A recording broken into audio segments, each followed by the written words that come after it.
হরে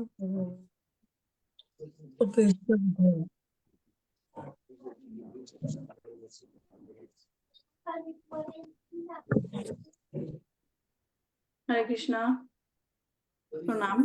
সকল বৈষ্ণবাচার্যের আমার প্রণাম। ভালো আছেন সবাই নিশ্চয়ই? ধন্যবাদ যারা জয়েন করেছেন আমাদের শ্রীমদ্ ভাগবতম ক্লাসে। আমরা প্রথম স্কন্ধে 13 নম্বর অধ্যায়ে আছি। আজকে খুব সম্ভব আমরা 38 নম্বর শ্লোক থেকে পড়বো, রাইট? হয়েছিল, হ্যাঁ, ওখান থেকে প্রশ্ন আছে 38 শুরু। আচ্ছা। তো শুরুতে আমরা জয় রাধা মাধব মঙ্গলাচরণ দিয়ে শুরু করবো। আজকে প্রভুজি আমাদেরকে লিড করবেন। প্রভুজি বৈষ্ণবের চরণে আমার পড়া। শুরু করবে? হ্যাঁ, শুরু করুন প্রভুজি। রাধা মাধব জয় কুঞ্জ বিহারী, জয় গোপী জন বল্লভ গিরিবরধারী, যশোদানন্দন ব্রজ জন রঞ্জন, যশোদানন্দন ব্রজ জন রঞ্জন, যমুনা তীর বনচারী, যমুনা তীর বনচারী, জয় রাধা মাধব জয় কুঞ্জ বিহারী, জয় রাধা মাধব জয় রাধা মাধব, রাধা গোবিন্দ জয় রাধে, জয় প্রভুপাদ জয় প্রভুপাদ, জগদ্গুরু ছিল প্রভুপাদ, অজ্ঞান তিমিরিন্দস্য জ্ঞানাঞ্জন শলাকয়া চস্কোর্মিলিতম যেন তস্मै গুরবে নমঃ। শ্রী চৈতন্যমন্ত্রম সাবিদগণ ভূতলে স্বয়ং রূপং কদাময়ং তদাদিত বেদান্তিকং, বন্দে অহং শ্রী গুরু শ্রীযুত পদ কমলম, শ্রী গুরু বৈষ্ণবঞ্চ শ্রীরূপ সাগ্রজাত সাদ্বৈতং সাবধূতং পরিজন সহিতং কৃষ্ণ চৈতন্য দেব শ্রী রাধা কৃষ্ণ পদান সগণ ললিতা বিচকারিতাং নময়ং বিষ্ণু পাদায় কৃষ্ণ পৃষ্ঠায় ভূতলে শ্রীমতী ভক্তি বেদান্ত স্বামিনী নামিনী, নমস্তে সরস্বতী দেবে গৌরবাণী প্রচারিণী, নির্বিশেষ্য শূন্যবাদী পাশ্চাত্য দেশতারিণী, বাঞ্ছা কল্পতরুবাচ কৃপা সিন্ধুভ্যেষ পতিতানাং পাবনেভ্যো বৈষ্ণবেভ্যো নমো নমঃ। পঞ্চতত্ত্বাত্মকং কং কৃষ্ণ ভক্তরূপ স্বরূপকং, ভক্ত অবতারকং নমামি ভক্তি শক্তিকং, নম মহাবদান্নায় কৃষ্ণ প্রেম পদায়তে, কৃষ্ণায় কৃষ্ণ চৈতন্য নামে গৌরতিষে নমঃ। আহম হে কৃষ্ণ করুণা সিন্ধু দীনবন্ধু জগৎপতি গোবিশ গোপিকা কান্ত রাধা কান্ত নমস্তে, তপ্ত কাঞ্চন গৌরাঙ্গিনী রাধে বৃন্দাবনেশ্বরী, বিশ্ববাণং সুতাং দেবী প্রণামামি হরে প্রিয়ে। তপ্ত কাঞ্চন গৌরাঙ্গ রাধে প্রণামামি, বন্দে তুলসী দেব্যায় প্রিয়ায় কেশবাচ্চায় চ, বিষ্ণু ভক্তি পদে দেবী সত্যবতায় নমো নমঃ। শ্রীকৃষ্ণ চৈতন্য প্রভু নিত্যানন্দ, শ্রী অদ্বৈত গদাধর শিবাসাদি গৌর ভক্ত বৃন্দ, হরে কৃষ্ণ কৃষ্ণ কৃষ্ণ হরে হরে, হরে রাম রাম রাম হরে হরে, হরে কৃষ্ণ কৃষ্ণ কৃষ্ণ হরে হরে, হরে রাম রাম রাম হরে হরে। ওম নারায়ণ নমস্কৃত্যং নরং চৈব নরোত্তমং, দেবীং সরস্বতীং ব্যাসং ততো জয় মুদিরত, শ্রীনতং সকতং কৃষ্ণ পুণ্যশ্রবণ কীর্তনং, হৃদয়ান্তস্থ ভদ্রাণি বিদুনাতি সুবিশতম, নষ্টপ্রায়স্য ভদ্রেষু নিত্যং ভগবত সেবয়া, ভাগবত উত্তম শ্লোকে ভক্তির ভবতি নশ্যতি, মুখাম করতি বাচালং পুঙ্গং লঙ্ঘয়তে গিরিম, যস্মিবাতমহং বন্দে পরমানন্দ মাধবম।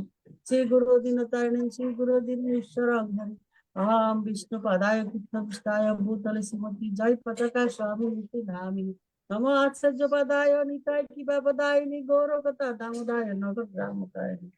ओम नमो भगवते वासुदेवाय, ओम नमो भगवते वासुदेवाय।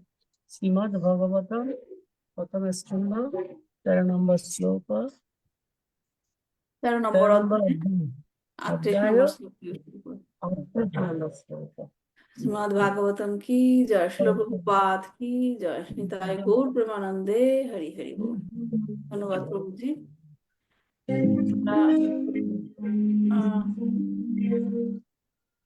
তো আমরা প্রশ্ন দিয়েছিলাম, সেই প্রশ্নগুলো থেকে শুরু করছি। আম, প্রথম প্রশ্নটা ছিল, মহাত্মাদের দ্বারা যখন প্রবঞ্চনা ধরনের কাজ হয়ে থাকে, তখন তা প্রবঞ্চনা হিসেবে ধরা হয় না কেন? হরে কৃষ্ণ মাতাজি, বলবো এটা? হ্যাঁ, বলেন বলেন প্রভুজি। আহ, সেটা প্রবঞ্চনা হিসেবে ধরা হয় না এই কারণে, সেটা উদ্দেশ্য থাকে ভগবানের সন্তুষ্টি লাভের উদ্দেশ্যে এই প্রবঞ্চনাটা করা হয় আর কি। হুম সেজন্যই ভক্তদের যারা যে প্রবঞ্চনা হয় সেটা আহ সেটাকে প্রবঞ্চনা হিসেবে ধরা হয় না। সেটা কার মহৎ উদ্দেশ্যে করা হয়, রাইট? ধন্যবাদ প্রভুজি। শিল প্রভুপাদ তার তাৎপর্যে কোন মহৎ উদ্দেশ্যের কথা বলেছেন? মানে আপনি বলেই দিলেন মহৎ উদ্দেশ্যটা কি, তারপরেও কেউ যদি বলতে চান কোন মহৎ উদ্দেশ্যের কথা বলেছেন শিল প্রভুপাদ তার তাৎপর্যে। হরে কৃষ্ণ মাতাজি। বলেন। সদ্গুরুর মাধ্যমে ভগবানের কাছে ফিরে যাওয়া। হ্যাঁ, মানে মেইন হচ্ছে ভগবানের কাছে ফিরে যাওয়া, ভগবানের সাথে যুক্ত হওয়া। হ্যাঁ, যে কোনো ভাবে ভগবানের সাথে যুক্ত হওয়া, সেটা যেভাবেই করুক, হ্যাঁ, তখন সেটা প্রবঞ্চনার মধ্যে ধরা হয় না। সঞ্জয় কেন ভাবছেন যে ধৃতরাষ্ট্র তাকে প্রবঞ্চনা করেছেন? অর্চনা হরে মাতা। কৃষ্ণ মহাদেব। সঞ্জয় ছিলেন ধৃতরাষ্ট্রের একান্ত সচিব এবং প্রতিটি কাজের সঙ্গে সঞ্জয় জড়িত থাকতেন। কিন্তু সঞ্জয়কে না বললে ধৃতরাষ্ট্র এবং গান্ধারী বিদুরের সঙ্গে গৃহত্যাগ করে চলে গেছিলেন। এই গৃহত্যাগের উদ্দেশ্য ছিল মহৎ এবং ভগবানের সান্নিধ্য লাভ করা। এই জন্য সঞ্জয় ভাবতেন ধৃতরাষ্ট্র তার সঙ্গে প্রবঞ্চনা করেছেন। কারণ তাকে যে ধৃতরাষ্ট্র যে উদ্দেশ্যে গৃহত্যাগ করেছে, ভগবানের মহৎ উদ্দেশ্যে, রাইট? এবং সেটা কে তাকে ইনস্ট্রাকশন দিয়েছে ধৃতরাষ্ট্রকে গৃহত্যাগ করো? এটা বিদুর দিয়েছিলেন। দূর দিয়েছে। কিন্তু এই এই ঘটনাগুলো সঞ্জয় জানতো না। এই কারণে সঞ্জয় না জানার ফলে ভাবছে যে আমাকে না বলে চলে গেছে, তার মানে আমাকে প্রবঞ্চনা করেছে। ধন্যবাদ মাতাজি। শিল প্রভুপাদ তাৎপর্যে কোন মহাত্মাদের কথা উল্লেখ করেছেন যারা ভগবানের শ্রীচরণ লাভের জন্য অন্যকে প্রবঞ্চনা করেছিলেন? ঈশ্বরী মাতাজি, পারবেন, বলতে পারবেন? বিদুর, শ্রী সনাতন গোস্বামী। বিদুর প্রবঞ্চনা করেনি, বিদুর তো বলেই গেছিল, কিন্তু সনাতন গোস্বামীর কথা বলা হয়েছে, রাইট? সনাতন গোস্বামী রঘুনাথ স্বামী। রঘুনাথ একজন রঘুনাথ, আছে। হ্যাঁ, রঘুনাথ, রঘুনাথ। সনাতন রঘুনাথ। হ্যাঁ, এই দুজনের কথা বলা হয়েছে। আর আর আর আরেকটা কিসের প্রবঞ্চনার কথা আমরা ক্লাসে উল্লেখ করেছিলাম? কে? রামচন্দ্রের। শ্রীরামচন্দ্রের। আচ্ছা, ধন্যবাদ। তাৎপর্যের শেষ লাইনে শিল প্রভুপাদ বলেছেন, এই ধরনের অপ্রাকৃত প্রতারণার ফলে কারোরই ক্ষতি হয় না। এর মানে কি? কে বলতে পারবেন? যদিও আমি জানি সবাই জানেন, একটু বুঝিয়ে বলেন। এই ধরনের এখানে দুইটা কথা বলা হয়েছে, অপ্রাকৃত প্রতারণা এবং কারোর কোনো ক্ষতি হয় না, এর মানে কি? এটার মানে হচ্ছে, হরে কৃষ্ণ, আহ, মানে আহ, যদি কাউকে না বলে একমাত্র সংসার ত্যাগ করে ভগবানের উদ্দেশ্যে চলে যাওয়া হয়, তাহলে এটা কোনো আহ, এই ধরনের প্রতারণায় কোনো ক্ষতি হয় না, সেটা বরং মঙ্গলই বয়ে নিয়ে আসে। হম, বুঝতে পারছি যে বলছেন, কিন্তু এই লাইনে যে লেখা আছে অপ্রাকৃত এবং কারোর কোনো ক্ষতি হয় না, এই দুইটা জিনিস ব্যাখ্যা করেন। অপ্রাকৃত মানে কি? মহৎ উদ্দেশ্য অপ্রাকৃত প্রতারণা করলে ভগবানের সেবা করা যায় এবং ভগবানের কাছে ফিরে যাওয়া যায়। অপ্রাকৃত ভগবানের মানে কি? যেটা নাকি প্রাকৃত মানে কি? যেটা হচ্ছে মেটেরিয়াল জিনিস, রাইট? Material, right. হ্যাঁ, আর অপ্রাকৃত মানে হচ্ছে ম্যাটেরিয়াল, ওর মধ্যে মানে কোনো ইমেটেরিয়াল, হ্যাঁ, যেটা আমাদের এই জড়জগতের সাথে রিলেটেড না। না। এখন আমরা যদি বলছি এখানে প্রবঞ্চনা করাটা খারাপ না, এখন যদি আমি ম্যাটেরিয়াল জগতে আপনার সাথে প্রবঞ্চনা করি কোনো ম্যাটেরিয়াল কারণে, যে উনার ক্ষতি করে আমার লাভ হচ্ছে, সেটাকে অনুমোদন করা হয়নি। এটা হচ্ছে, সেটা হলো প্রাকৃত প্রতারণা হয়ে গেল, সেইটাকে অনুমোদন করা হয়নি। অপ্রাকৃত প্রতারণা মানে ভগবানের জন্য করা, ভগবানের জন্য ভগবানের কাছে ফিরে যাওয়ার জন্য আমরা যদি কোনো প্রতারণা করি সেটাকে বলা হয় অপ্রাকৃত, যেটা ইংরেজিতে বলে ট্রান্সেন্ডেন্টাল, রাইট? ট্রান্সেন্ডেন্টাল। ওটা করলে কারো কোনো ক্ষতি হয় না। যেমন ধরেন আম, আম, কি বলবো, সনাতন গোস্বামী যে তাকে আম, জেলারকে যে টাকা দিয়ে চলে গেল, মানে বের হয়ে গেল, তাতে কারো কোনো ক্ষতি হয়েছে? কারো কোনো ক্ষতি হয়নি, রাইট? তারপর রঘুনাথ দাস গোস্বামী যে বাড়ি ছেড়ে চলে গেল, কারো কোনো ক্ষতি হয়েছে? হ্যাঁ, কষ্ট পেয়েছে, কিন্তু ক্ষতি তো হয়নি কারো, রাইট? সেটাই আর কি, অপ্রাকৃত প্রতারণা ফলে কারো কোনো ক্ষতি হয় না, মানে সেটা প্রবঞ্চনার মধ্যে ধরা হয়। ঠিক আছে, ধন্যবাদ সবাইকে। তো আমরা আজকে 38 নম্বর শ্লোক থেকে শুরু করবো। আমি শ্লোকটা একটু শেয়ার করছি।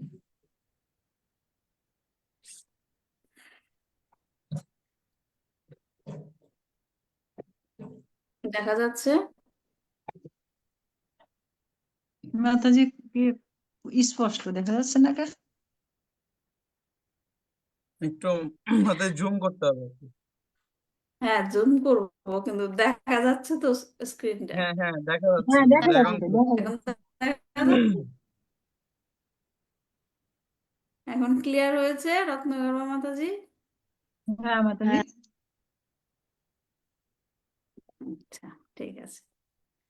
তাহলে আমরা কোথায় আছি এখন? বিদুর বলল ধৃতরাষ্ট্রকে চলে যেতে, ধৃতরাষ্ট্র চলে গেল। তারপর কি, যুধিষ্ঠির মহারাজ পাচ্ছিলেন না। হ্যাঁ, যুধিষ্ঠির মহারাজ না পাওয়ার পরে তখন কি, সঞ্জয়ও পাচ্ছিলেন না তাদেরকে। তখন মানে কাঁদছিলেন। তখন যুধিষ্ঠির মহারাজ সঞ্জয়কে জিজ্ঞেস করছিলেন, সঞ্জয় কি বলছেন, না আমি কিছুই জানি না এবং তারা আমাকে প্রবঞ্চনা করে চলে গেছে। তখন সেখানে কে আসলো? তখন সেখানে কে আসলো সেটাই আমরা এখন। অথাজগাম ভগবান নারদ সহ তুম্বুরু প্রত্যুত্থায়াভিবাদাহ সানুজ্জহ্বর্চনুনীম। অথাজগাম ভগবান নারদ সহ তুম্বুরু প্রত্যুত্থায়াভিবাদাহ সানুজ্জহ্বর্চয়ম নুম্নিম। কে পড়তে চান? পরেন ঈশ্বরী মাতাজি। যাকে বলবেন সেই বলবেন। হরে কৃষ্ণ মাতাজি। শ্লোক 38। অথ আজগাম ভগবান নারদ সহ তুম্বুরু প্রত্যুত্থায় অভিবাদ্য ইহ স অনুজ অভয়চয়ন মুনিম। অনুবাদ।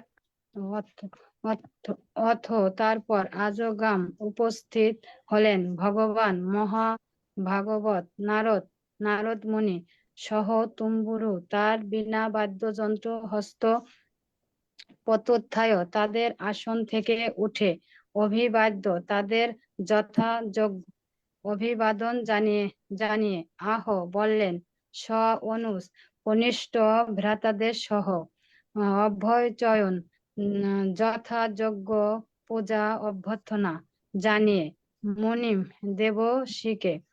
অনুবাদ। সঞ্জয় যখন এইভাবে বলেছিলেন তখন বিনা হস্তে মহাভাগবত নারদ সেইখানে আবির্ভূত হলেন। মহারাজ যুধিষ্ঠির তখন তার ভাইদের সঙ্গে নিজ আসন ছেড়ে উঠে দাঁড়িয়ে নারদ মুনিকে অভিবাদন পূর্বক পূজা করে অভ্যর্থনা জানালেন। হরে কৃষ্ণ মাতাজি, তাৎপর্য পর্ব। তারপর আমি পড়ছি মাতাজি। আচ্ছা, এখানে মন্দিরা মাতাজি, তাপসী মাতাজি, আপনারা ক্যামেরাটা অন করুন। আমরা তো এখানে অল্প কয়েকজনই আছি। ক্যামেরাটা অন করলে ক্লাসটা করতে ভাল লাগে, সবাই মনে হয় যে পার্টিসিপেট করছে। ঠিক আছে, তো তাৎপর্য পড়ছি। শিল প্রভুপাদের তাৎপর্য। শিল প্রভুপাদ কি যায়। ভগবানের বিশেষ অন্তরঙ্গ ভক্ত বলে নারদ মুনিকে এখানে ভগবান বলে সম্বোধন করা হয়েছে। যারা তাপসী মাতাজি আপনাকে, আচ্ছা মিট করে দিয়েছেন, আচ্ছা, যারা ভগবানের প্রেমময়ী সেবায় যুক্ত তারা ভগবান এবং ভগবানের অন্তরঙ্গ ভক্তদের সমপর্যায়ে বিবেচনা করেন। খুব ইম্পর্টেন্ট কথা। ভগবানের অন্তরঙ্গ ভক্তরা ভগবানের অত্যন্ত প্রিয়, কারণ তাদের ক্ষমতা অনুসারে তারা সর্বত্র ভ্রমণ করে ভগবানের মহিমা প্রচার করেন। দেখেন আমাদের মহারাজরা, ইসকনের মহারাজরা কেন ঘুরে ঘুরে বেড়ায় সবাইকে ভগবানের কথা শোনানোর জন্য। হুম এবং মায়াবদ্ধ উন্মাদ জীবদের ভগবত ভক্তে পরিণত করে তাদের মানসিক সুস্থিরতার স্তরে উন্নীত করার যথাসাধ্য চেষ্টা করেন। প্রকৃতপক্ষে জীব কখনোই পরমেশ্বর ভগবানের ভক্ত না হয়ে পারে না, কারণ ভগবানের ভক্ত হওয়াই তার স্বরূপ সিদ্ধ মর্যাদা। কিন্তু কেউ যখন অভক্ত বা নাস্তিক হয়ে যায়, তখন বুঝতে হবে সেই ব্যক্তির জীবনধারা সুস্থ অবস্থায় নেই। হ্যাঁ, লাইনটা কেমন কথা, যে প্রকৃতপক্ষে জীব কখনোই পরমেশ্বর ভগবানের ভক্ত না হয়ে পারে না। কেউ গ্রহণ করুক বা না করুক, রাইট? জীবের স্বরূপ হয় কৃষ্ণের নিত্য দাস। কে গ্রহণ করবে বা না করবে সেটা তার ব্যাপার, কিন্তু এটাই হচ্ছে সত্যসিদ্ধ। ভগবানের অন্তরঙ্গ ভক্তরা এই ধরনের মহাচ্ছন্ন জীবদের পরিচর্যা করেন এবং তাই তারা ভগবানের চোখে অত্যন্ত প্রিয়। ভগবত গীতায় ভগবান বলেছেন যে যারা অবিশ্বাসী অভক্তদের ভগবত ভক্ত করে তোলার প্রয়াসে তাদের মধ্যে যথার্থই তার মহিমা প্রচার করেন, তার কাছে তাদের চেয়ে প্রিয় আর কেউ নয়। স্বয়ং পরম পুরুষোত্তম ভগবানকে যেভাবে শ্রদ্ধার্ঘ্য জানানো হয়, নারদ মুনির মতো এই ধরনের বিশিষ্ট মহাপুরুষদের উদ্দেশ্যে সেইভাবে উপযুক্ত শ্রদ্ধা নিবেদন করা কর্তব্য। এবং নারদ মুনির মতো এক শুদ্ধ ভগবত ভক্ত, যে তার বিনা নিয়ে পরমেশ্বর ভগবানের মহিমা কীর্তন ছাড়া আর কোনো কাজ করতেন না, তাকে মহারাজ যুধিষ্ঠির তার মহান ভ্রাতারা সহ যেভাবে অভ্যর্থনা জানিয়ে শ্রদ্ধা নিবেদন করেছিলেন, তা অন্যের কাছে দৃষ্টান্ত স্বরূপ। তাহলে এখানে নারদ মুনির আগমন ঘটলো, রাইট? আথা যা গামা ভগবান। সঞ্জয় যখন যুধিষ্ঠির মহারাজকে এই কথাগুলো বলছিলেন, তখন মহাভাগবত, দেখেন মহাভাগবত দুই রকমের হয়, গ্রন্থ ভাগবত আর ব্যক্তি ভাগবত। হ্যাঁ, তাহলে এখানে হচ্ছে নারদ মুনিকে ভাগবত বলে সম্বোধন করা হচ্ছে। হ্যাঁ, নারদা সাহা তুম্বুর, নারদ মুনি সেখানে বিনা হস্তে উপস্থিত হলেন। প্রত্যুত্তাভাবিধায়াহা, তাকে দেখে আসন থেকে উঠে অভিবাদন জানালেন। হ্যাঁ, সানুজ অভ্যাচারায়ণ মুনিম, যুধিষ্ঠির মহারাজ তার ছোট ভাইদের সহ আসন থেকে উঠে দাঁড়িয়ে তাকে অভ্যর্থনা জানালেন। তো যেহেতু যুধিষ্ঠির মহারাজ ধৃতরাষ্ট্র চলে যাবার পর নিজেকেই দোষী ভাবছিলেন, রাইট? এবং এই বৃদ্ধ বয়সে তাদের এমন দুঃখকর অবস্থার জন্য নিজেকেই দায়ী করছিলেন। তাই তাকে জ্ঞান প্রদানের জন্য নারদ মুনি সেখানে এলেন। হ্যাঁ, তো এখানে আমরা দেখতে পাচ্ছি যে যুধিষ্ঠির মহারাজের এই যে তার ব্যবহার, তার যে এক্সপ্রেশন, এটাতে যুধিষ্ঠির মহারাজের কোমল হৃদয়ের প্রকাশ পাচ্ছে। তার হৃদয়টা হচ্ছে কোমল, এবং তার সাথে সাথে তিনি যে বিভ্রান্ত হয়েছেন সেটাও প্রকাশ পাচ্ছে। তার কোমল হৃদয়ের প্রকাশ পাচ্ছে, কিন্তু সেই সাথে সাথে তার যে বিভ্রান্তি হয়েছে সেটাও প্রকাশ পাচ্ছে। তো যুধিষ্ঠির মহারাজকে আমরা এর আগেও এরকম বিভ্রান্ত হতে দেখেছি। কখন দেখেছি যুধিষ্ঠির মহারাজকে? এর আগেও আমরা এরকম দেখেছি, সে ভাবাবেগে আপ্লুত হয়ে বিভ্রান্ত হয়েছিলেন। কখন? কেউ বলতে পারবেন?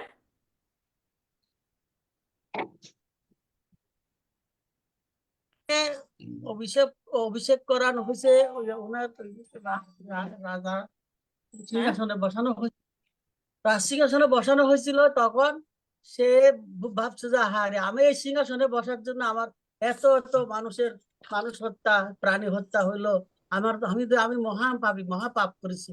এটাই অনুশোচনা হচ্ছিল ওনার কাছে। হ্যাঁ, ওটা কি ও সিংহাসনে বসার আগে না কুরুক্ষেত্রের যুদ্ধের পরপরই? পরেই আর কি হ্যাঁ, সিংহাসনে পরপরই। বসা। তখন তখন কি হয়েছিল, সেটার সলিউশন কি করা হয়েছিল? সলিউশন করা হয়েছিল, কৃষ্ণর কাছে এগুলো বলছে, বলার পরে বলেছে চিন্তা করো না, তা একটা, তোমার যদি এত দুঃখ লাগে থাকে তো একটা অশ্বমেধ যজ্ঞ করো, হুম। একটা অশ্বমেধ যজ্ঞ করো, এটা বলছে। সলিউশন এটা দিয়েছিল। কিন্তু কার কাছে নিয়ে গিয়েছিল? তাকে তখন জ্ঞান কে দিল? এটা পিতামহ পিতামহ ভীষ্মর কাছে পিতামহ মানে নিয়ে ভীষ্ম। গেছিল। হ্যাঁ, ওনার শ্রীকৃষ্ণ। কথা শুনবে। হ্যাঁ, শ্রীকৃষ্ণ তাকে বোঝানোর চেষ্টা করেছেন বা করেন নাই, কিন্তু তাকে প্রকৃত জ্ঞানটা কে দিয়েছে, কার কাছে নিয়ে গিয়েছিল শ্রীকৃষ্ণ? পিতামহ ভীষ্মর কাছে। বিষ্ণুর কাছে নিয়ে তো গেছিল। সেইখানে পিতামহ ভীষ্ম তাকে সেই বিভ্রান্ত থেকে বের করে নিয়ে এসেছিল। হ্যাঁ, তাকে জ্ঞান প্রদানের দ্বারা শান্ত করেছিল। এবং সে কি বলেছিল পিতামহ ভীষ্ম? যে সবকিছুই ভগবান শ্রীকৃষ্ণের পরিকল্পনা মতো হচ্ছে। হ্যাঁ, সবকিছুই ভগবান শ্রীকৃষ্ণের পরিকল্পনা মতো হচ্ছে, অতএব তোমার তা গ্রহণ করা উচিত। এটা কি পিতামহ ভীষ্ম বলেছে, কিন্তু এটা কি শ্রীকৃষ্ণের ইনস্ট্রাকশন? যা কিছু হচ্ছে হবেই, তুমি শুধু তোমার কাজ করে যাও। এটা কি ভগবান শ্রীকৃষ্ণের ইনস্ট্রাকশন? প্রভুজি না করছেন কেন? ভগবত গীতাতে বলেছে না ভগবান আচ্ছা, হ্যাঁ। নিমিত্তামাত্তা, যে বলছে শ্রীকৃষ্ণ অর্জুনকে যে তুমি যুদ্ধ করো, যুদ্ধে জয়ী হও, সবকিছু বলছে, কিন্তু তারপর আবার শেষে কি বলছে? তারা আগেই হ্যাঁ, মানে মারা গেছে। গিয়েছে, আমি সব করে রেখেছি, তুমি শুধুমাত্র ইনস্ট্রুমেন্ট। নিমিত্ত। তুমি শুধুমাত্র ইনস্ট্রুমেন্ট হও। তুমি তুমি তুমি এই কাজ না করলে আরেকজন করবে, কিন্তু এগুলা হয়েই গেছে। তুমি যে বলছো যে আমি আমার আত্মীয়স্বজনদের হত্যা করব না, কিন্তু তাদের হত্যা হয়ে গেছে। হুম। তো এটাই ভগবানের আমাদের প্রতি আরেক ভালোবাসার প্রকাশের আরেকটা জিনিস, যে কোনো কিছুই কিন্তু আমরা করি না। কোনো কিছুই আমরা করি না এই যে আমরা সাকসেস হয়ে এত গর্ব করি, না আমি করেছি আমি করেছি, কিন্তু আসলে কিছুই আমরা করতে পারি না। কোনো কিছুই ভগবানের স্যাংশন ছাড়া হয় না। অনুমন্তা ভগবান, এর জন্য ভগবানকে বলা হয় অনুমন্তা। তো এটাই দেখা যায় যে ভগবান বলছেন সবকিছু হয়ে গেছে, তুমি শুধুমাত্র কাজ করে দাও। তার মানে কি সবকিছুই ভগবান করে, কিন্তু ক্রেডিট দেয় কাদের? তো এটাই হচ্ছে আমাদের প্রতি ভগবানের ভালোবাসার প্রকাশ। যাই যাই হোক, যে যেটা আমাদের পয়েন্ট ছিল, যে যুধিষ্ঠির মহারাজ এর আগেও এরকম সিচুয়েশনে পড়েছিলেন এবং তাকে সেই সিচুয়েশন থেকে বের করে এনেছিলেন পিতামহ ভীষ্ম। এখনো তিনি সেই সিচুয়েশনে পড়েছেন, এবং এখানে তাকে সেই বিভ্রান্ত থেকে বের করে আসার জন্য কার আগমন ঘটলো? নারদ মুনির। নারদ মুনি হচ্ছেন ভগবানের পরম ভক্ত, যিনি সদা সর্বদা হৃদয়ে অবস্থিত ভগবানের সাথে যুক্ত থাকেন। হ্যাঁ, এবং যখনই বিশেষ বিশেষ মুহূর্তে যে কোনো জায়গায় তার সেবার দরকার হয়, সেখানে তিনি উপস্থিত হয়ে যান। তো নারদ মুনি উপস্থিত হওয়ার পর পঞ্চ পাণ্ডব তাদের নিজ আসন থেকে উঠে তাকে স্বাগত জানালেন, ঠিক যেমন ভগবানের আগমনে তারা করে থাকেন, ভগবানের জন্য করা হয়। তো শিল প্রভুপাদ তাৎপর্যে লিখেছেন যে যারা ভগবানের প্রেমময়ী সেবায় যুক্ত থাকে, তারা ভগবান এবং ভগবানের অন্তরঙ্গ ভক্তদের সমপর্যায়ে বলেন, সমপর্যায়ে তারা বিবেচনা করেন। যেমন ধরেন ভগবত গীতায় কয়টা আহ প্রকৃতির গুণ, যেটা কয়টা গুণের কথা বলা হয়েছে? তিনটা গুণ। কি কি? সতরজতম। সত্য রজ তম গুণ। হ্যাঁ, মানে সবচেয়ে নিচে কোনটা? তমগুণ। তমর উপরে রজ। রজর উপরে সত্য। সত্য। সত্য। রাইট। কিন্তু ভগবান কি বলছেন অর্জুনকে? তুমি ত্রিগুণাতীত হও, এই তিনটা গুণের উপরে যাও। তাহলে তিনটা গুণের উপরে কি স্তর? বিশুদ্ধ শুদ্ধ। সত্য। সত্যগুণ। শুদ্ধ সত্য, শুদ্ধ সত্য। আর শুদ্ধ সত্যের উপরে, সত্য সত্যের উপরে যে আপনি বললেন তো, বিশুদ্ধ বিশুদ্ধ সত্য। বিশুদ্ধ। সত্য। বিশুদ্ধ সত্য, সেটা হচ্ছে বাসুদেব স্তর। এটা ভগবানের স্তর। তো ভগবানের যারা শুদ্ধ ভক্ত তারা সেই স্তরে অবস্থান করে, একই একই স্তরে। যেটা আমরা ভগবদ গীতায় শ্রীকৃষ্ণ বলেছেন যে মৃত্যুর সময়ে যারা আমাকে স্মরণ করে তারা আমার ভাবই প্রাপ্ত হয়। কথাটা বুঝতে পারছেন? তারা আমার ভাবই প্রাপ্ত হয়। তাহলে ভাব মানে কোন ভাবটার কথা বলেছে? এই স্তরের কথা। হ্যাঁ, সেই জন্য যশোদা মা, যেমন আমরা এক্সাম্পল হিসেবে দিতে পারি, যশোদা মা কিন্তু সেই লেভেলে অবস্থিত ভগবানের সাথে। যেন শুদ্ধ ভক্ত এবং ভগবান একই স্তরে, একইভাবেই তারা সমপর্যায়ে বিবেচনা করেন। তো এইখানে এই যে সম্মান দেখানোর কথা বলা হয়েছে, এই কলিযুগে এই সম্মান দেখানোর সংজ্ঞাটাই বদলে গেছে। এখন আমরা সম্মান কিভাবে দেখাই? চাটুকারিতার মতো। কাউকে আমরা যখন সম্মান দেখাই যে তাকে একটু চাটুকারিতা, তাকে একটু কি বলে, তেল দেওয়া বলে না বাংলা ভাষা, যেটা নাকি বলে যে তাকে আমরা তেল দিচ্ছি, হ্যাঁ, বাটারিং ইংরেজিতে বলে, বাটারিং, সেরকম দেওয়া হয়। কাউকে সম্মান দেখানো হয় কিছু পাওয়ার আশায়, বিনিময়ে তার কাছে কিছু পাওয়ার হবে। আর যে আপনাকে সম্মান দেখাবে তাকে আপনি বন্ধু ভাববেন, কিন্তু যে আপনার নামে নিন্দা করবে তাকে আপনি শত্রু বলবেন। হুম। কিন্তু প্রকৃতপক্ষে আপনার কি মনে হয় কেউ যদি আপনার নিন্দুক থাকে, আপনার হেল্প করছে নাকি ক্ষতি করছে? হেল্প করছে এটা। কিভাবে? আহ, সেটা মানে আমার খারাপ জিনিসটাই তো সে তুলে ধরবে। হ্যাঁ, নিন্দুকের হ্যাঁ, কাজটা তো হচ্ছে আমার উইক পয়েন্ট বা আমার অপোজিট জিনিসটা তুলে ধরা। হ্যাঁ, নিন্দুকেরা কি থাকে, ছায়ার মতো লেগে থাকে, ছায়ার মতো লেগে থাকে। এবং আপনার যে যেগুলো যেগুলো নাকি পয়েন্ট আউট কথা, যখন নাকি কিছু নিন্দা করবে তখন সেটার প্রতি আপনার কনসেন্ট্রেশন হবে, আসলে কি আমার এই সমস্যা। তখন আপনি কি করবেন, সেটাকে ফিক্স করার চেষ্টা করবেন। তো আমরা যদি কিছু ভুল করি তাহলে তার সমালোচনা মুখোমুখি হওয়ার জন্য প্রস্তুত থাকতে হবে। হ্যাঁ, মহাবিষ্ণু গোস্বামী মহারাজ বলেছেন যে আমরা যে সমালোচনা পাই তা প্রকৃতপক্ষে আমাদের রোগ নিরাময়ের ওষুধ। আমরা যে সমালোচনাটা পাই, তো তাহলে কি হয়, কেউ যখন নিজেকে নিখুঁত মনে করে তখন এই ধরনের সমালোচনা সহ্য করতে পারে না। তা আমাদের বোঝা উচিত যে কৃষ্ণ এতটাই করুণাময় যে তিনি আমাদের কিছু সমালোচনা পেতে সাহায্য করছেন। ওকে, তো যদি না হয় তাহলে আমাদের যে প্রবলেম আছে সেটা আমরা জানবো কি করে? তো যে রোগটা আমাদের থাকে সেটা কি, নিজেকে অন্যদের থেকে বড় ভাবা, সম্মানী ভাবা, যে তার কাছ থেকে আমি বড়, কেন আমি এটা করব না। যিনি ভগবানের একজন ভক্ত হতে চান তাকে অবশ্যই এই কলুষ থেকে মুক্ত হতে হবে। কি সেই কলুষতা? নিজেকে অন্যের থেকে বড় ভাবা। বড় হ্যাঁ, নিজেকে অন্যের থেকে খালি বড় হওয়া। তাহলে আমাদের মনোভাবটা কি হওয়া উচিত? অন্যকে সম্মান দেখানো, বড় করে কিন্তু অন্যের কাছ সম্মান থেকে সম্মানের আশা না করা। অন্যকে তারপর সম্মান দেখাবো কিন্তু অন্যের কাছ থেকে অন্য আমাকে যদি সম্মান দেখায় ওকে, হ্যাঁ, কিন্তু আমাদের সেটা হাম্বল ভাবে গ্রহণ করতে হবে। কিন্তু কেউ যদি না দেখায় সেটার প্রতি আমাদের আশা করা উচিত নয়। তো আমরা এখানে কি দেখতে পাচ্ছি পাণ্ডবদের ক্ষেত্রে? পাণ্ডবরা কি, যুধিষ্ঠির কি সম্রাট, রাইট? সমস্ত সমগ্র ভারতবর্ষের সম্রাট হয়েও তিনি কিভাবে বিনীতভাবে নারদ মুনিকে সেখানে স্বাগত জানাতে ভুলেন নাই।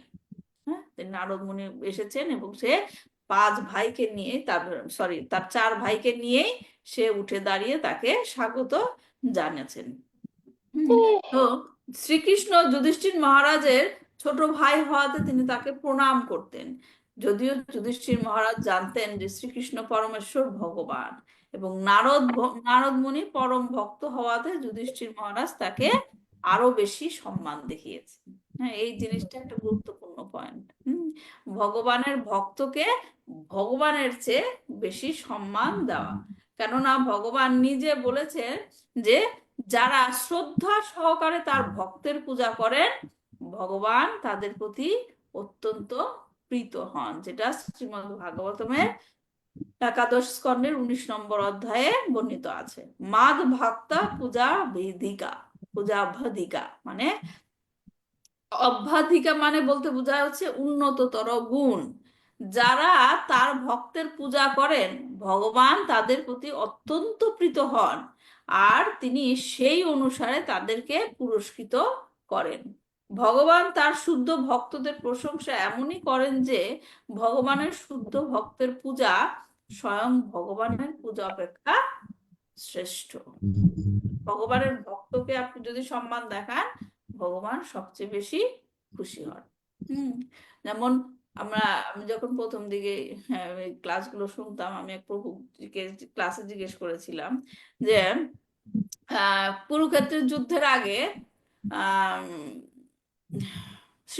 ভগবান শ্রীকৃষ্ণ অর্জুনকে বলেছিলেন দুর্গা পূজা করতে, রাইট? মনে আছে কারণ? পূজা করতে বলেছিলেন। তারপর শিবের কাছে গিয়ে পাশুপাত্য অস্ত্র আনতে বলেছিলেন, বিভিন্ন জায়গায় তাকে পাঠিয়েছিলেন, ইন্দ্রের কাছে পাঠিয়েছিলেন, রাইট? কিন্তু একটা জিনিস প্রশ্ন মাথায় আসে যে ভগবান নিজেই তো অর্জুনের পাশে উপস্থিত, রাইট? তো তার আবার অন্যের কাছে যেতে হবে কেন এই অস্ত্র আনার জন্য? এটা মনে প্রশ্ন আসে না? এবং ভগবান নিজেই বলেছিলেন যে যাও এখানে, যাও এখানে, যাও এখান থেকে অস্ত্র নিয়ে এসো। কেন ভগবান এটা বলেছিলেন? কেন বলেছিলেন?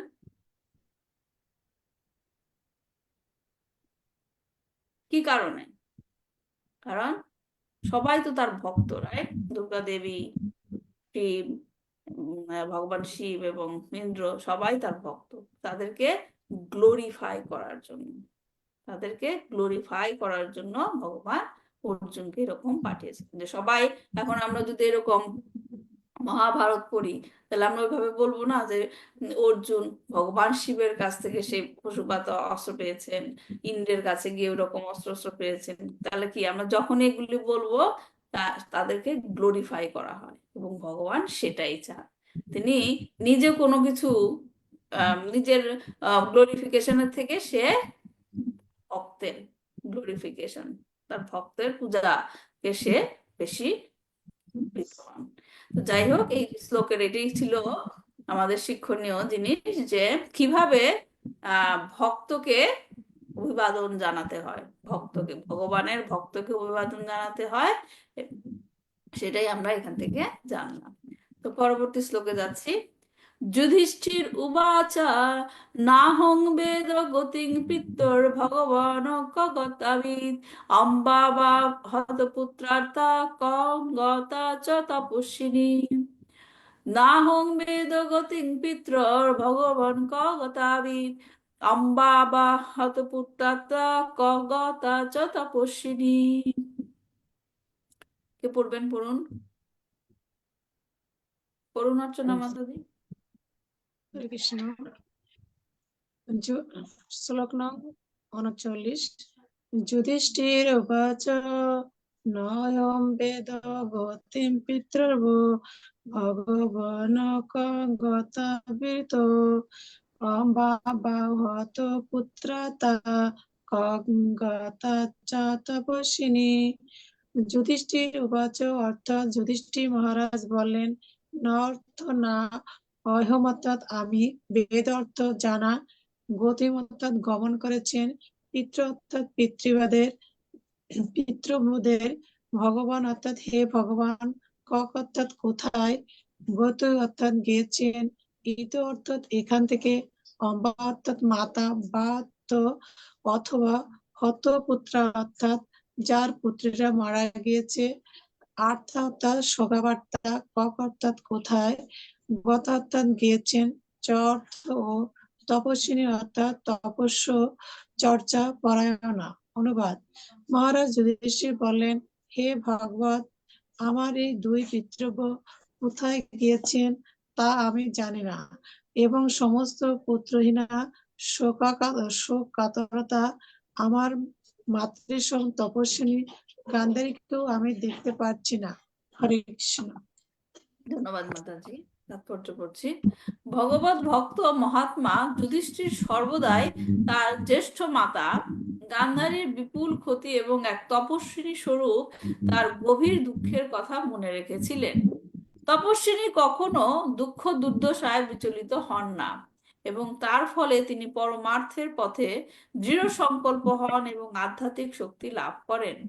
রানী গান্ধারী তার অনবদ্য চরিত্র বলে ছিলেন বিশেষ দৃষ্টান্ত স্বরূপ এক তপস্বিনী। কারণ নানা রকম দুঃখ দুর্দশার মাঝেও তিনি ছিলেন অবিচলিত। মাতা, পত্নী এবং তপস্বিনী রূপে তিনি ছিলেন এক আদর্শ রমণী এবং পৃথিবীর ইতিহাসে তার মতো চরিত্র বিরল। তো এখানে যুধিষ্ঠির মহারাজ গান্ধারীর কথা বলছেন, হ্যাঁ, আর পিতৃব্য ওদের কথাও বলছেন যে আমি জানি না আমার দুই পিতৃব্য হে ভাগবত এখান থেকে কোথায় চলে গেলেন। পুত্রহীনা শোক কাতরা মাতৃসম তপস্বিনী গান্ধারীও বা কোথায় গেলেন। এখানে আমরা যুধিষ্ঠির মহারাজের আবারও তার কোমল হৃদয়ের পরিচয় দেখতে পাচ্ছি। তিনি গান্ধারীর কষ্ট অনুভব করছেন। গান্ধারীর কষ্ট, একজন মায়ের জন্য ছেলের মৃত্যু কতটা কষ্টদায়ক হতে পারে, তারপরও তার সবগুলো সন্তান, 100টি সন্তানের মৃত্যু একবারে হয়েছে, তো কেমন করে সে সেটা সহ্য করতে পারে। ভক্তরা কখনো অন্যের কষ্ট দেখে তাকে উপহাস করেনি। যুধিষ্ঠির মহারাজ বলেনি যে আমাদেরকে এত কষ্ট দিয়েছেন, তাদের মৃত্যু হয়েছে, ভালোই হয়েছে, এইভাবে সে দেখেননি। ধরুন কি ভক্তরা কি করে, কেউ যদি তাকে কষ্টও দিয়ে থাকে সেই ব্যক্তির জন্য সে কষ্ট প্রার্থনা করে না, যে যেমন কর্ম তেমন ফল পাও, এরকম ভাবে সে করে না। কারণ তাদের জন্য সে ভালোটাই চিন্তা করে। যে কিভাবে, কেন এইভাবে চিন্তা করে, কারণ ভগবানের ভক্ত চিন্তা করে যারা আমাকে কষ্ট দিচ্ছে তারা হচ্ছে কি জ্ঞান নেই তাদের, রাইট? তারা অজ্ঞানতা থেকে তারা আমাদেরকে সেভাবে কষ্ট দিচ্ছে, হ্যাঁ।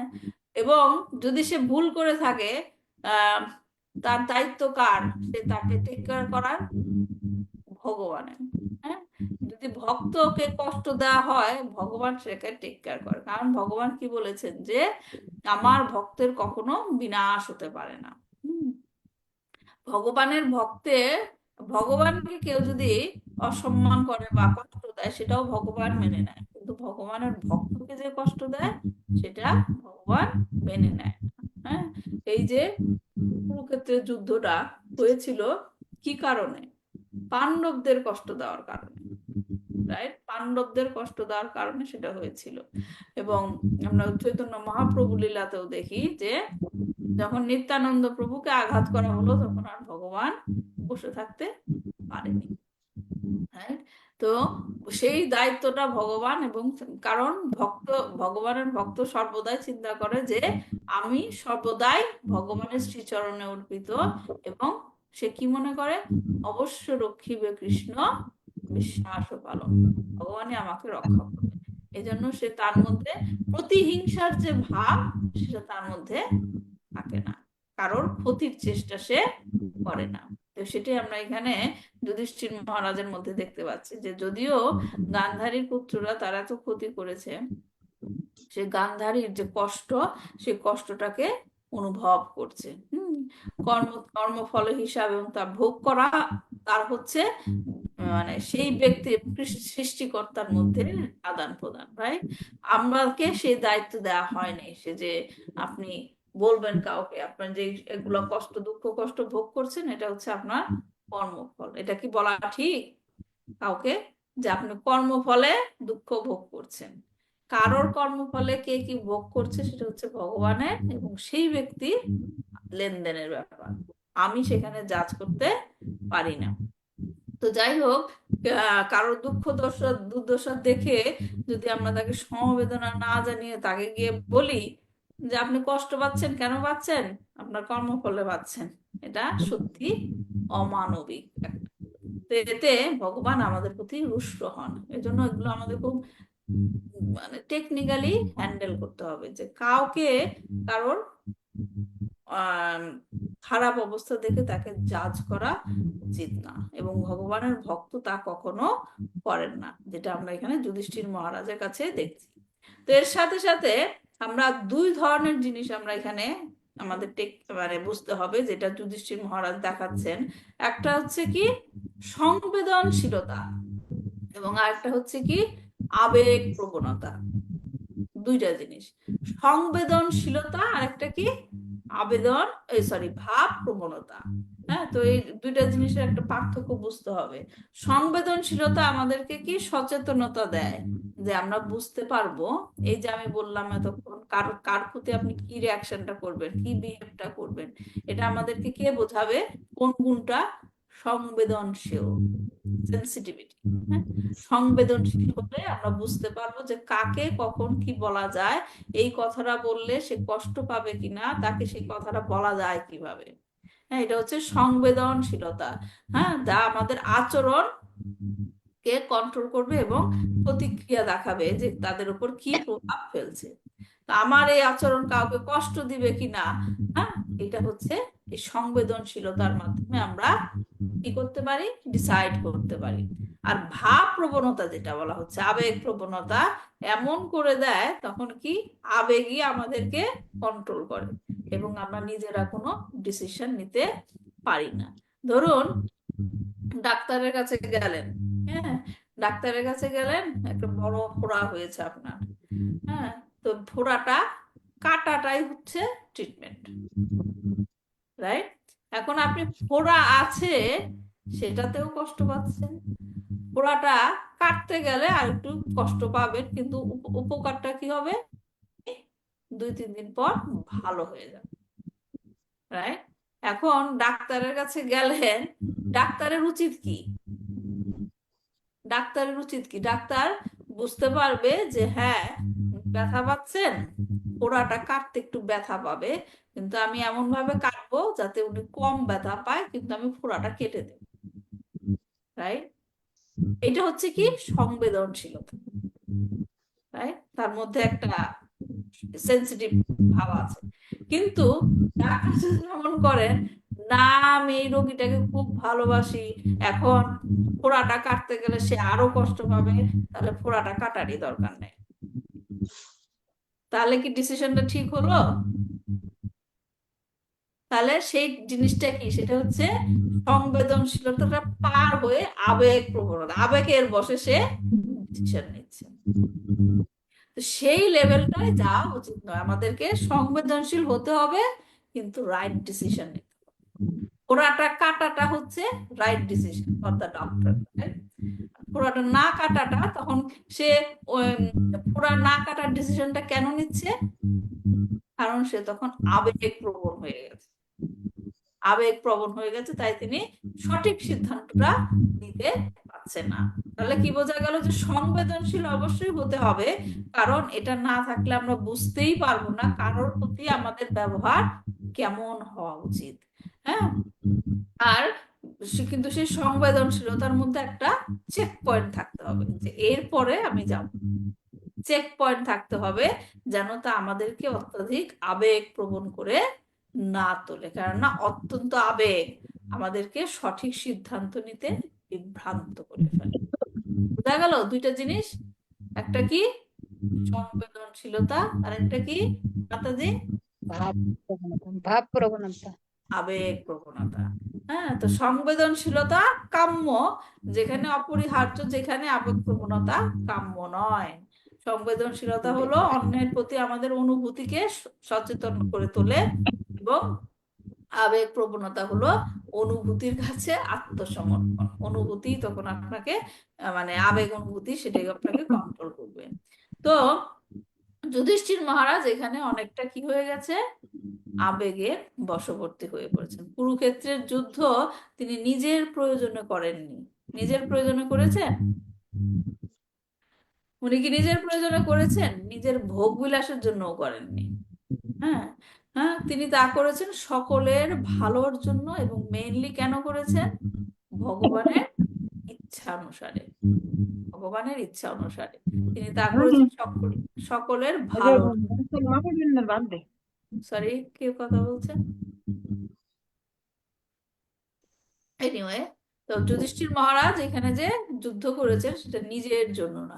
তো অবশ্যই সেই যুদ্ধে ধৃতরাষ্ট্র গান্ধারী সব সন্তানদের হারিয়েছেন, তাদের প্রতি সংবেদনশীল হওয়া উচিত, কিন্তু সব কিছুর জন্য আমি দায়ী, সব কিছুর জন্য আমি দায়ী মনে করে অনুতাপ করাটা তার উচিত নয়, সেটা কাম্য নয়। সত্যকে কি গ্রহণ করতে হবে।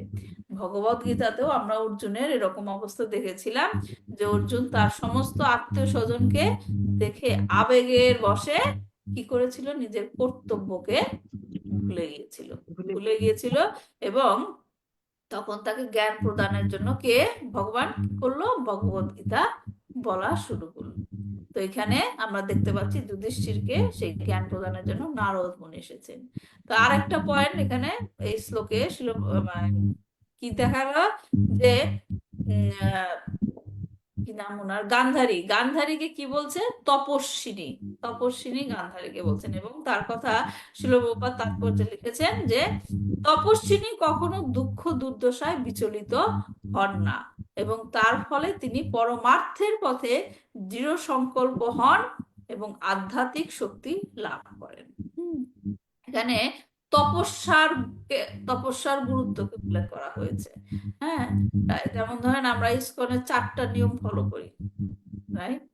4টা নিয়ম যে ফলো করি, যার দ্বারা এটাকে একটা তপস্যা না? 4টা নিয়ম যে আমরা ফলো করি, এটা একটা তপস্যা, রাইট? যার দ্বারা আমাদের উদ্দেশ্যটা কি, তপস্যার উদ্দেশ্যটা কি? এই 4টা নিয়ম ফলো করে এই তপস্যাটার উদ্দেশ্য কি, আমাদের মনকে সংযত করা। মনকে সংযত করা, আর মনকে সংযত করলে কি হবে, কি হেল্প করবে, আমাদের আধ্যাত্মিক পথে আমাদেরকে অগ্রসর হতে সাহায্য করবে, মনকে সংযত করে। আবার এই যে আমরা সংসার জীবনে রয়েছি, রাইট, এটাও একটা তপস্যা। এটা কখনো খেয়াল করেছেন? আমরা যখন সংসার জীবনে রয়েছি, এটাও একটা তপস্যা। তপস্যা মানেটা কি? আমি যদি জিজ্ঞেস করি তপস্যা মানেটা কি, কি বলবেন?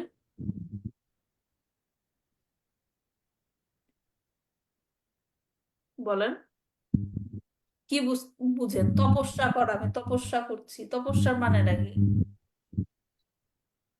যে আমি যতটুকু বুঝছি যে তপস্যা মানে হচ্ছে যে আত্মীয় স্বজন বা নিজের লোকজন যারা আছে তাদেরকে কিভাবে পরিচালনা করবে, তাদেরকে কিভাবে যত্ন করবে, এই সম্পর্কে উম তাদেরকে বই নেওয়া, এটাই আর তপস্যা। জেনারেলি আমি যদি বলি তপস্যা করা, হ্যাঁ, তপস্যা মানেটা কি জেনারেলি? মাতাজি, এটা আমাদের কোনো তপস্যা কিছু একটা ধ্যান ধ্যান করা, কনসেন্ট্রেশন দেওয়া কোনো একটা Yeah, কিছুর yeah. প্রতি, মানে একনিষ্ঠ করে ভগবানের ধ্যান অধ্যবসায় বলা করা। যায়। নামের সাথে যুক্ত থাকা। সবার উত্তর মিক্স আর কি, উত্তরটা সবার উত্তরের মিক্স। যেমন ধরেন প্রভুজি বলেছেন কি, ধ্যান করা একাগ্রচিত্তে। আবার অর্চনা মাতাজি বলেছেন ভগবানের কাছে পৌঁছে যাওয়া, রাইট? তো কি উদ্দেশ্য থাকতে হবে এবং উদ্দেশ্য পাওয়ার জন্য কাজ করতে হবে, এই হচ্ছে তপস্যা। তো উদ্দেশ্যটা কি, ভগবানের কাছে পৌঁছে যাওয়া। আর কাজ করাটা কি, একাগ্রচিত্তে সেই দিকে পৌঁছে যাওয়া। তো এটাই হলো কি তপস্যা। এখন আমি যদি বলি তাদের সংসার জীবনেও আমরা তপস্যা করছি, এটা আমরা কিভাবে ব্যাখ্যা করব? সংসার জীবনে আমরা তপস্যা করছি, পরিবার পরিজনের ভরণ পোষণ দেয়া, তাদের দেখাশোনা করা, এই জন্য আমরা তপস্যা করছি, এটা করলে এটা ভালো হয়। এটা মাতাজি হচ্ছে যে মানে পরিবারের মধ্যে থেকে কোনো কিছুর সাথে মানে জড়িয়ে না পড়া, এটার এই প্রচেষ্টা করাটাই হচ্ছে তপস্যা। যাতে আমার অ্যাফেকশন, আমার ঠিক আছে দায়িত্ব আছে, কিন্তু আমি যেন আবেগপ্রবণ না হয়ে পড়ি, এটা গোলটা আমাদের একই থাকবে, একই থাকবে। গোলটা একই থাকবে। আমি সংসার জীবনে আছি, কিন্তু আমার গোলটা সংসার জীবনে থেকে আমার কর্তব্যগুলি আমি পালন করব, কিন্তু আমার গোল থাকবে কি, কৃষ্ণের কাছে পৌঁছে যাওয়া। হ্যাঁ, যে ওয়েট করা এবং আমার যতটুকু টাইম আছে এই সংসার জীবনে থাকতে হবে, আমি থাকবো, আমার কর্তব্য পালন করব, এবং সাথে সাথে কি ভগবানের কাছে পৌঁছে যাওয়ার জন্য যে কাজগুলো সেগুলোও আমি করবো। এটাই হচ্ছে তপস্যা। তো এটাই ভগবান ভগবদ গীতায় বলেছেন যে সকল প্রকার কর্মে নিযুক্ত থাকা সত্ত্বেও সকল প্রকার কর্ম, সকল প্রকার কর্মে নিযুক্ত থাকা সত্ত্বেও আমার শুদ্ধ ভক্ত আমার সুরক্ষায়, আমার কৃপায় অনন্ত এবং অবিনশ্বর আবাসে পৌঁছায়। আপনি সব রকম দায়িত্ব আপনি করবেন, এটা ভগবত গীতার 18 নম্বর অধ্যায় 56 নম্বর শ্লোক। হ্যাঁ, আপনি সব রকম কাজ করবেন, আপনার দায়িত্ব আছে, সব রকম কাজ করে যাবেন। ভগবান বলছেন যে সকল প্রকার কর্মে নিযুক্ত থাকে, কিন্তু আমার ভক্ত, কারণ তার গোল থাকে আমি ভগবানের কাছে যাব। তখন কি হয়? ডিস্ট্রাকশন হয় না, ডিস্ট্রাকশন হয় না। যেমন ধরেন আপনি একটা রাস্তা দিয়ে হাঁটছেন, আপনি জানেন আমার এইখান থেকে ওইখানে পৌঁছাতে হবে। হ্যাঁ, এখন আপনি সোজা রাস্তায় হাঁটছেন, আপনি চারিপাশে এটা দেখছেন ওইটা দেখছেন, কিন্তু আপনি দেখছেন কিন্তু ডিস্ট্রাক্ট হচ্ছেন না, কারণ আমার গোল ওইটাই। এখন আপনি যদি ডিস্ট্রাক্ট হয়ে ওই ডান দিকে এই জায়গাটা কেমন সুন্দর, একটু ঘুরে আসি, একটু দেখে আসি, ও বাঁ দিকে ওই লোকটা কি করছে একটু দেখে আসি, এগুলো হচ্ছে ডিস্ট্রাকশন। আপনি যদি এরকম পথ বাঁকা হয়ে চলে যান, তখন আপনার এই সোজা যে গোল এখানে পৌঁছাতে দেরি হবে। ঠিক আছে, ওখানে এটা আছে দেখলাম, ঠিক আছে ওই লোকটা, হ্যাঁ হ্যাঁ, তো এরকম ডিস্ট্রাকশন থাকবে, আপনার সংসার জীবনে ডিস্ট্রাকশন থাকবে, যেখানে আপনি যাবেন ডিস্ট্রাকশন থাকবে, কিন্তু আপনার সবকিছুর মধ্যে দিয়ে গোলে পৌঁছানো, উদ্দেশ্য আমার ওইখানে পৌঁছাতে হবে, সেভাবে কাজ করে যেতে হবে। এটাই হচ্ছে কি তপস্যা, এটাই হচ্ছে তপস্যা। তা সংসারে আমরা যা কিছু করছি দায়িত্ব কর্তব্যের জন্যই করছি, কিন্তু তা যদি করি ভগবানের শ্রীচরণে অর্পণ করে, তাহলে ভগবানের কৃপায় আমরা একদিন ভগবানের কাছে পৌঁছে যাব। তো এটাই হচ্ছে তপস্যা। তো গান্ধারীকে এখানে তপস্বিনী বলা হচ্ছে। হ্যাঁ, কেন তপস্বিনী বলা হচ্ছে? তিনি কি করেছিলেন তার লাইফে? গান্ধারী কি তপস্যা করেছিলেন?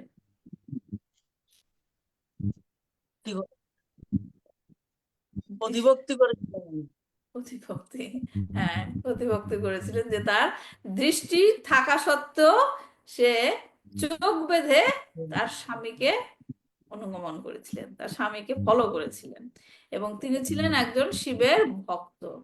তো তপস্বিনী গান্ধারী সম্বন্ধে শিল প্রভুপাদ শ্রীমদ্ ভাগবতমের প্রথম স্কন্ধের 9ম অধ্যায়ে, হ্যাঁ 48 নম্বর শ্লোকের তাৎপর্যে লিখেছেন যে গান্ধারী যদিও একজন বিশ্বস্ত পত্নী এবং স্নেহশীলা মাতার জীবনযাপন করেছিলেন, তথাপি তিনি ছিলেন একজন মহান তপস্বিনী।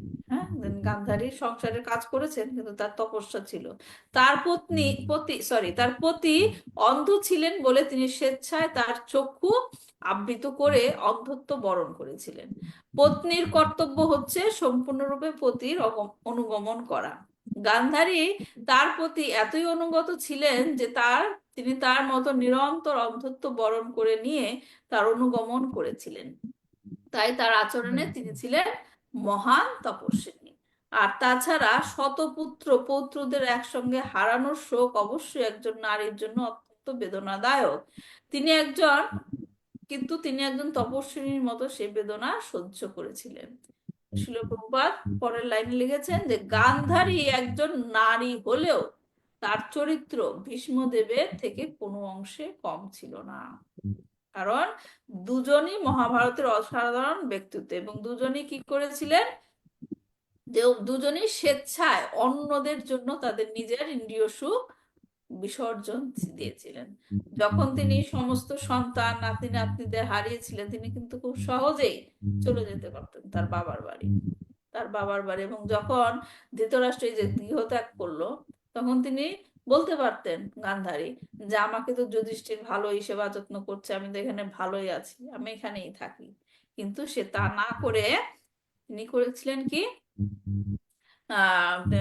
শিল প্রভুপাদ একটা ক্লাসে পড়েছিলেন, গান্ধারী কখনো বলেনি যে আমি বৃদ্ধ, আমি সন্তানদের হারিয়েছি, এবং এখানে তো হস্তিনাপুরে সবাই আমাকে যত্ন নিচ্ছেন, তো আমি কেন আমার স্বামীকে ফলো করব। কিন্তু ধৃতরাষ্ট্র যেখানেই থাকতেন তিনি সেখানে, যেটা রাজপ্রাসাদই হোক বন হোক, হ্যাঁ, তো সবকিছুই তিনি সহ্য করেছিলেন। এজন্য তাকে বলা হচ্ছে কি তপস্বিনী। তো যদিও গান্ধারী এই কার্যকলাপকে পতিব্রতা বলা হচ্ছে, রাইট, পতিব্রতা এবং সাধ্বী বলা হচ্ছে, কিন্তু তারপর আমাদের মনে মনে মনে কিছু প্রশ্ন থেকে যায়, যেটা আমার মনেও প্রশ্ন আসে, সেটা আমি শেয়ার করছি আপনাদের সাথে, যদি আমরা একটু গভীর ভাবে দেখি। স্বামীর পথ অনুসরণ করার জন্য, পতিব্রতা হবার জন্য তিনি চোখ বেঁধে রেখেছিলেন, রাইট? তাতে ফলটা কি হয়েছিল? তিনি চোখ বেঁধে রেখেছিলেন তার স্বামীকে অনুসরণ করার জন্য, তাতে তার ফলটা কি হয়েছিল? সন্তানদের যে অপরাধগুলি তিনি তার দৃষ্টি দিয়ে দেখতে পাচ্ছিলেন না, যে কি হ্যাঁ, ধরনের অপরাধ করছে। কারণ দুর্যোধনকে গাইড করার মতো তখন কেউ ছিল না, কারণ তার পিতাও অন্ধ, মা চোখ থাকতে অন্ধ ছিলেন। মা বাবা দুজনেই দৃষ্টিহীন হয়ে থাকে, তখন সন্তানকে ধর্মপথে পরিচালিত কে করবে, রাইট? হ্যাঁ, ফলে দুর্যোধন সহ সব তার ভাইয়েরা কার ছত্রছায়ায় বড় হয়েছে? তার মামা অধার্মিক, অধার্মিক। ধার্মিক শকুনির ছত্রছায়ায় বড় হয়েছে। তো পতিব্রতা হবার জন্য গান্ধারীর কি চোখ বেঁধে রাখার প্রয়োজন ছিল, নাকি তিনি নিজের দৃষ্টিশক্তি, তার স্বামীর দৃষ্টিশক্তির অভাবকে পূরণ করতে পারতো, রাইট? এটা একটা প্রশ্ন আসে আমার মধ্যে, তাই আমি আপনাদের সাথে শেয়ার করলাম। আবার তপস্বিনী কে? তপস্বিনী হচ্ছে, তিনি তপস্বিনী ছিলেন, কিন্তু তপস্বিনীর উদ্দেশ্য কি থাকে? হ্যাঁ, তপস্যার মাধ্যমে নিজেকে শান্ত করা, মনকে শান্ত করা, কিন্তু আমরা তার কার্যকলাপের মধ্যে হিংসার প্রকাশ দেখি গান্ধারীর, রাইট? কেমন সেটা? যেমন কুন্তী যখন যুধিষ্ঠির মহারাজকে জন্ম দিলেন, তখন তিনি হিংসান্বিত হয়েছিলেন, এবং হিংসায় বশবর্তী হয়ে তিনি কি করেছিলেন? তার গর্ভকে আঘাত করেছিলেন। জানি না আমরা এগুলো তো বর্ণনা হয়েছে। তিনি গর্ভাবস্থার উপর রাগান্বিত হয়েছিলেন, এবং তিনি আরেকটা ক্ষেত্রে তার রাগ দেখিয়েছিলেন, হিংসা দেখিয়েছিলেন কখন? কুরুক্ষেত্র যুদ্ধের শেষে যুদ্ধের পরিণামের জন্য তিনি ভগবান শ্রীকৃষ্ণকে দোষারোপ করেছিলেন, কিন্তু নিজের ছেলেকে বোঝাতে পারেননি। হ্যাঁ, তিনি ভগবানকে দোষারোপ করেছেন, কিন্তু নিজের ছেলেকে বোঝাতে পারেননি, এবং ভগবানকে কি হিসাব দিয়েছিল? ওনাদের যদু বংশ ধ্বংস হয়ে যাবে। যদু বংশ, আমাদের কৌরব বংশ যেমন ধ্বংস হয়ে গেল, তোমার যদু বংশ ধ্বংস হয়ে যাবে। ধ্বংস হয়ে যাবে, তো দ্বারকা নিমজ্জিত হবে। হ্যাঁ, মানে ধ্বংস হয়ে যাবে। তো এটা কি? হিংসার প্রকাশ, রাইট? হিংসার প্রকাশ। তারপর আবার আরেকটা জিনিস আমরা দেখতে পাই, যে শিল প্রভুপাদ বলেছেন যে এই তপস্যা আধ্যাত্মিক পথে অগ্রসর হতে সাহায্য করে। আপনি যে তপস্যার ফলে যে গুণ পাবেন, এটা আপনাকে কি আধ্যাত্মিক পথে অগ্রসর হতে সাহায্য করবে। তো তার তপস্যাটা কি ছিল? চোখ বেঁধে রাখা, রাইট? এবং তার ফলে সে শক্তি অর্জন করেছিল, রাইট? কিন্তু সেই শক্তিটা সে কোথায় প্রয়োগ করেছিল? তপস্যার শক্তি। তপস্যার শক্তি প্রয়োগ করছিল দুর্যোধন মাতাজি, হ্যাঁ, দুর্যোধনের কাছে। দুর্যোধনের শরীরে।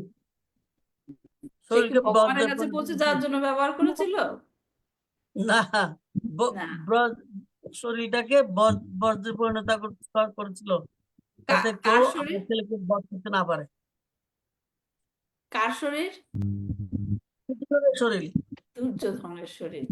সে শরীর দুর্যোধন অধর্মের পথে আছে, সেই দুর্যোধনকে হেল্প করার জন্য তার সে তপস্যার শক্তি ব্যবহার করেছিল, তাই না? তো এই জিনিসগুলা আসলে একটু প্রশ্নের মধ্যে থাকে, আমি জানি না এগুলোকে ব্যাখ্যা দেওয়া যায় কিভাবে, কিন্তু আমার মধ্যে এই প্রশ্নগুলো ছিল যে পতিব্রতা হওয়া অবশ্যই ভালো, পতিব্রতা হওয়া অবশ্যই ভালো, কিন্তু আহ এইভাবে কি করা উচিত, মানে তার কোনো কি অপশন ছিল না অন্যভাবে করা? হ্যাঁ, তো যাই হোক, এটা হচ্ছে তার মানে বিশ্লেষণ করলে এই জিনিসগুলো প্রশ্নের মধ্যে আসে, তাই আমি শেয়ার করলাম যে গান্ধারী মাতা যে ভগবান শ্রীকৃষ্ণকে তার অভিশাপ দিয়েছেন। ভগবান তো অভিশাপের ঊর্ধ্বে, রাইট? ভগবান কি অভিশাপের আন্ডারে যে কেউ তাকে অভিশাপ দিবে কিন্তু সে অভিশাপের ফলে তার হবে? এটা কি কখনো সম্ভব? কিন্তু তারপরও ঘটেছিল কেন? ভগবান সে অভিশাপটা গ্রহণ করেছিল কারণ সে চিন্তা করছিল যে তিনি তো লীলা ত্যাগ করে চলে যাবেন, কিন্তু যদি সেখানে যদু বংশ থাকে, কারণ যদু বংশ হচ্ছে ভগবানের বংশধর, রাইট? তাদেরকে কেউ ডিফিট করতে পারবে না, তাদেরকে কেউ পরাজিত করতে পারবে না। তো তারা তো একসময় তাদের দ্বারাই অরাজকতার সৃষ্টি হবে। তো তাদেরকে সে রেখে যেতে চায়নি, তাদেরকে সে নিয়ে লীলা সংবরণ করতে চেয়েছিলেন, এবং তিনি ভগবান একটা সুযোগ খুঁজছিলেন, এবং যখন তিনি গান্ধারীর অভিশাপটা পেলেন তখনই তিনি এটাকে কাজে লাগিয়ে সেই লীলাটা করলেন। যদু বংশের ধ্বংসের যে লীলা, সেটা আপনারা সবাই জানেন, যে যদু বংশের ধ্বংসের লীলাটা করে সে সবাইকে নিয়ে লীলা সংবরণ করেছিল। তো যাই হোক, আজকে এই পর্যন্তই থাক। আমরা নেক্সট উইকে পরের শ্লোক 40 থেকে পড়বো। তো কারো কোনো প্রশ্ন আছে?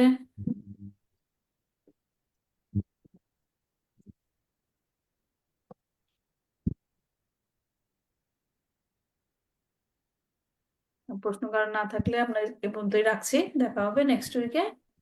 वाञ्छाकल्पतरुभ्यश्च कृपा सिन्धुभ्यैव च पतितानां पावनेभ्यो वैष्णवेभ्यो नमो नमः। श्रीमद् भागवतम की जय, श्रील प्रभुपाद की जय, निताई गौर प्रेमानंदे हरि। হরে